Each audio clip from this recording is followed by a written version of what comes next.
So, it has been 2 days since I switched from my iPhone 15 Pro Max to the Samsung S24 Ultra, and I have some thoughts. So, let's talk about it.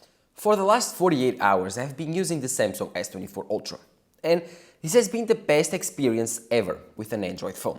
I'm happy to announce that I think that the Samsung S24 Ultra is better than the Google Pixel 8 Pro, by far. If you are looking to buy an Android phone in 2024, I do believe that the Samsung S24 Ultra is the best choice. This phone's hardware is amazing, the display is incredible. These things I don't need to wait for the full review to tell you. It's incredible, the new titanium frame, the new flat screen makes the Samsung S24 Ultra the most attractive and best feeling Android phone on the market. Way better than the Google Pixel 8 Pro and those Chinese phones. And here's the thing. The Samsung S24 Ultra is a great option, gives you incredible things, and it has the S Pen, which is another bonus.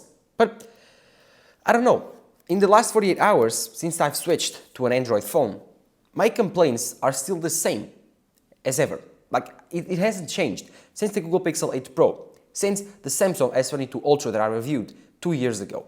My complaints are still the same. So, before we talk about them, do not forget to drop a like down below, subscribe to the channel. The Samsung S24 Ultra is the best Android phone on the market, that I'm for sure. So, no further ado, if you want to wait for the full review, do not forget to subscribe. Thank you guys for watching, let's get started. So, like I was saying, the Samsung S24 Ultra in the last 2 days has proved itself the best Samsung and Android phone in the market. This is super complete. This gives you everything that you want on an Android phone. But the problem lies on here, the Android part. Not the Samsung and the hardware part, but the software issues. Android is something that you need to like. Android is something that you need to want. If you use the Apple ecosystem, an Android phone is not attractive because it does not work with your AirPods really well, does not work with your Mac seamlessly, does not work with an Apple Watch, does not work with your iPad. You have this ecosystem built in that I have, at least I'm stuck in it, and the Samsung S24 Ultra or every other Android phone breaks it. And that's not Samsung's fault, that's your fault. That's the user's fault, because you are now on an ecosystem that is broken. I think that a phone, a computer, a laptop, a smartwatch, these devices work like an organism. They are all organs of a bigger organism. And the Samsung S24 Ultra breaks it, makes this less useful, less efficient, and in my opinion, worse. And that's something that Samsung could not do anything about it, because it runs Android, not iOS. And here's the key part, iOS. In the last 2 days, I've missed my iPhone 15 Pro Max, not because of the hardware, not because of the great cameras. No, the only issue here was Android versus iOS. And that's the big question, Android versus iOS. Which one do you prefer? Which ecosystem do you have? Which supporting devices do you have? Do you have an Apple Watch? Do you have a Mac? Do you have an iPad? That's something you need to answer, because if you do, then I do believe still the iPhone is the better option. Even if you don't like the iPhone that much, I do believe that having an iPhone will be less troublesome than going for an Android phone. After the 2 first weeks of the new form factor, it will be settled in, and if you like, maybe you regret the purchase, because again, Android is really good. I'm not saying that Android is not good. I would much prefer to switch from iOS to Android than macOS to Windows. Windows is truly terrible, while macOS is really good. As for the Android versus iOS debate, I'm not so sure. I think they are both really good. They both have strengths, they both have weaknesses, and you need to decide which one is better for you. For me, iOS is better, and that's why in the last 2 days, my experience was not as perfect as it should be. Because again, the Samsung S24 Ultra hardware is insane, is really good. The camera system is insane. The display is the best in the business, better than the iPhone 15 Pro Max. The overall design, the overall feeling of the phone is really good. Really close to my iPhone. They are both titanium, they are both glass sandwiches, so they both feel actually really similar. The only difference would be the curved edges on the iPhone and the squared edges on the Samsung. And I prefer the iPhone's curved edges because it's more comfortable, doesn't cut into your hand as much. But as far as the premium feeling on this phone, it's really premium. Durability, I don't think I have any issues right now. Maybe some stains, but no scratches. Yeah, nothing. So I don't know, it's like the first 2 days I cannot test the durability, tell you that, oh my God, so many scratches, oh my God, so many issues. No, it's like 2 days. What could have happened? I've babied this phone. But the thing is, I don't know, it's still too early to decide if this phone is worth it or not for everyone. For Android users, I can tell you it is. It's an incredible, incredible phone. I will have a full review talking about the cameras, talking about its strengths on the camera side, its weaknesses. One thing that I can tell you already is that this camera is faster than the S22 Ultra and the Google Pixel 8 Pro that I've used. Samsung has made the camera faster than before, and because it's super powerful with the 200 megapixel camera, I do believe I will take amazing pictures. The only thing that I think that Samsung phones on the camera side do that I don't enjoy that much is the over-processing that they do with the HDR. I don't like it. I much prefer a neutral look of the iPhone. At the end of the day, that's something you need to decide. Which one do you prefer? And it's actually a very subjective matter. As far as the video side, this is still not as good as the iPhone. Again, quick test for you to see. Unlock the Samsung, going to the camera, video, and I'm going to use I'm going to put it in 4K, Ultra HD, 30 frames per second, and I'm going to leave it like that, not switch to the front camera, use the other camera, start recording. This is the video from the Samsung S24 Ultra. Let me know in the comments below, what do you think? I don't know. This is 4K, 30 frames per second. And to show you, I will now turn on the video of the iPhone for you to see. 4K, 30 frames per second.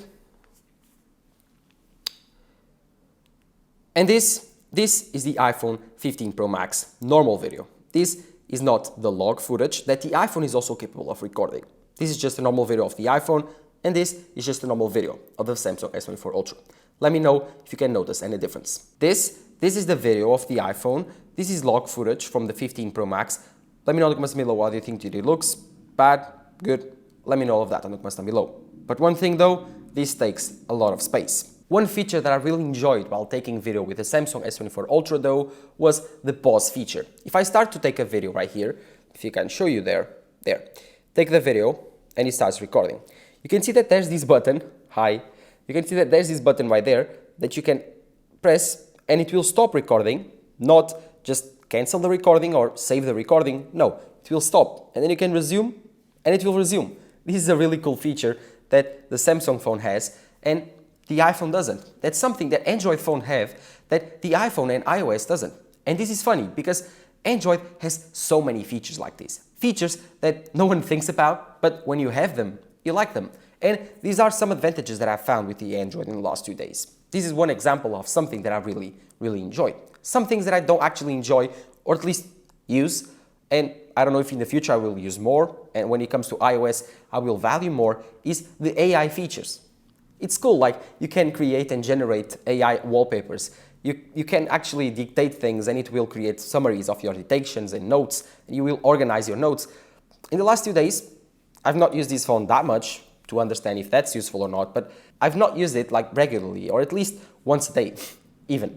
So I don't know how much of a gimmick it is. I don't know how much important it is for you, but if you like that feature of using AI to organize your notes, your texts, to help you write texts, to, I don't know, organize your calls and translate your calls. If that thing it's something that you value, then it might be worth it to go for the Samsung phone. I don't know. That's something that I wouldn't count because after the first 2 weeks, after the novel factor wears in, you will probably forget about it. Oh, one thing that I've noticed that is not as good as on the iPhone, and especially in the last 2 days kind of annoyed me, was the sound that it makes when you get a notification. This Samsung sound. This is the same thing that I've been telling you in the last 2 years, at least when I reviewed the Samsung S22 Ultra. That annoying Samsung sound is super annoying. Like I cannot even fathom how annoyed I am by that sound. When I hear it, I'm like, I hate it. Because, I don't know, I always forget to turn it off. And the first day that I forgot to turn it off, I heard that sound like 10 times, and I hate it. I don't know how you, Android users, especially Samsung users, can deal with this annoying notification sound. It's so bad, it's so intrusive, I don't like it. As far as the rest of the notification center, it's good. I think it's better than iOS, or at least different. I wouldn't say it's better, it's different. And Android, in fact, like it's different than iOS, changing things up. In the first day, I had the squares, so right here on the bottom. Let me just unlock it for you to see. On the bottom right now, I have the gestures. So if I do this, it will open up the gestures. Before, I had the buttons, the square things that you can go back. The classical Samsung interaction. I much prefer the gestures. I'm much more used to it on my iPhone, and I turn them on my Samsung S24 Ultra. So, yeah, the cameras, the display, the hardware, the USB-C port, which is incredible. And, oh, one feature that I really enjoy on Android phones, and I wish it came to iOS, and I've been enjoying it a lot in the last few days, is the time that is left for charging. So, when you actually plug your phone or leave it on a wireless charger, it will tell you how much time is left until it's fully charged. This is a super useful feature that I wished Apple added to the iPhone. That would be pretty cool, and I love it on Android. That's something that I really envy on Android. Other than that, I wouldn't take anything from Android to my iOS phone. I much prefer iOS's management and way of interacting with it. Super simple. You only have one home page that you scroll, you have your apps. You only have several ways to interact with the system. It's always consistent, always really easy. The back swipe, this gesture right here, that you can do with the iPhone, let me just show you. If I go into my iPhone, into the settings app, and open up a setting, you can see right there, I can back swipe. So, right there, back swipe. You know what I mean? I can do this. This is super useful because you can do it in every single app. YouTube, Instagram, Twitter, X now, settings app, Facebook, the web browser. It works everywhere. It's super consistent. While the Samsung phone doesn't have this feature, and it annoys me. I'm always like trying to do that. Maybe because I'm used for the iPhone, it's muscle memory, but I'm always finding it on my Samsung, and I try to use it, never works. And sometimes the back button is up, sometimes it's down, sometimes it's on the right, sometimes it's on the left. It's super annoying, it's not consistent. And that's something that Android never fixed, the consistency on its OS. Everything is a bit different than everything. Everything is optimized for itself. It's not a whole ecosystem. It's not everything optimized for the same. No, it doesn't feel as optimized, as efficient, and in my opinion, as organized as iOS. So let me know in the comments down below which one would you prefer, iOS or Android. This is an old battle, and I think that lots of people in the comments down below will accuse me of being wrong and will tell me that I'm wrong, and they much prefer Android to iPhone. It's my opinion. So yeah, I'm entitled to it. One thing is the hardware on these two phones is really good, and the Samsung in the last 2 days has proved itself, in my opinion, to be the best Android phone on the market. But still, it's only been 2 days since I've used this phone. This is not a full review. Again, I repeat, this is not a full review of the Samsung S24 Ultra. That video will come next week or in 2 weeks. I need more time to test out the cameras, test out the battery life to make a full review. So if you are excited for that, drop a like down below and subscribe to my channel so you don't miss those videos. Then I'll also release more comparisons with the iPhone 15 Pro Max and also camera comparisons if you are interested in that. So do not forget to subscribe to my channel. So, do you have a Samsung S24 Ultra? Have you ever used one? Let me know all of that in the comments down below. Thank you guys for watching. Bye bye.